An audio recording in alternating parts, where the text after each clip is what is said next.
So I've been getting blisters. So I ordered these anti-blister socks. $30 freaking dollars. I've never paid $30 for a pair of socks before, which is insane. Their margins are probably so good.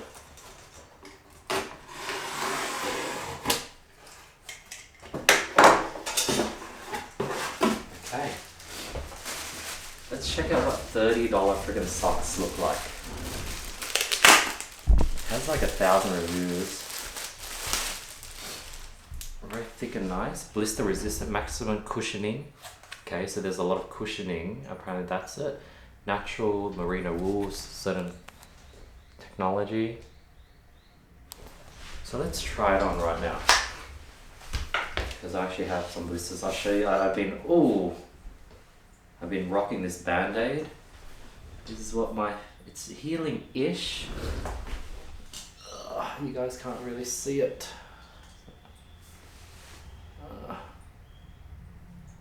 Yeah. Oh wow, they're very thick. Oh my god, they're thick. That's what my friend meant. They're sort of good for winter. They're so freaking, oh my god, they're soft inside though. Oh wow. Dude, it feels really nice, not gonna lie. Wow, they're very thick. Oh, it feels really freaking good. Very hot. Very hot though. I guess I'll try these tomorrow.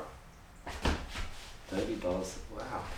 Yeah, already my feet feel better already. What the hell? Yeah, it seems to be working somehow. Yeah. Oh my god.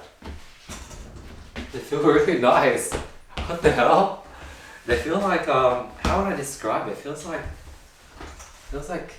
yeah, I've like this extra layer of sponge underneath my feet. You guys see? Yeah, it feels like I have this extra sponge. Oh, it's very, very nice. And it like somehow like it when you move around, the friction is on your skin. There's this extra layer of sponginess that moves instead of your skin. Oh my god, these are good.